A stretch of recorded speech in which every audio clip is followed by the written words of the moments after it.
Et puisqu'on parle de Marseille et de sport, tenue désormais correcte, exigée si vous participez à une compétition de pétanque. Sachez que depuis le 1er janvier, une nouvelle réglementation vestimentaire a été votée par les comités régionaux. Objectif affiché, moderniser l'image de la pétanque et l'affirmer comme un véritable sport.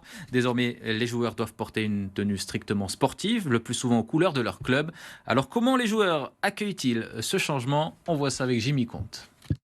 Derrière moi, un concours de pétanque non officiel organisé par le club de Beaumont. Et comme vous pouvez l'apercevoir, les tenues non sportives sont encore tolérées ici. Mais désormais, si ces mêmes joueurs souhaitent participer à un futur tournoi départemental, ils devront abandonner t-shirt, chemise et doudoune de tous les jours pour enfiler le maillot de leur club.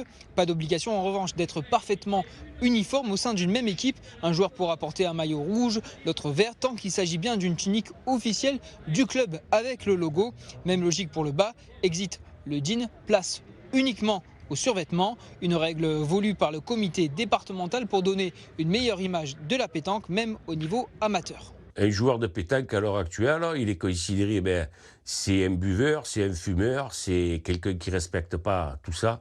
Et non, en vérité, c'est pas ça. Un vrai joueur de pétanque, hein, et vous pouvez le voir un peu de partout, hein, donc un vrai joueur de pétanque, c'est un sportif de haut niveau. Du moment que nous sommes affiliés à un ministère de la jeunesse et des sports en l'occurrence, il faut que nous soyons considérés comme des sportifs. Et alors ici sur le boulodrome de Beaumont, la majeure partie des joueurs que nous avons pu rencontrer et interroger sont satisfaits de cette nouvelle réglementation. Nous avons rencontré très peu de personnes contre, et d'ailleurs cette réglementation elle est déjà appliquée dans le département voisin du Var depuis plusieurs saisons.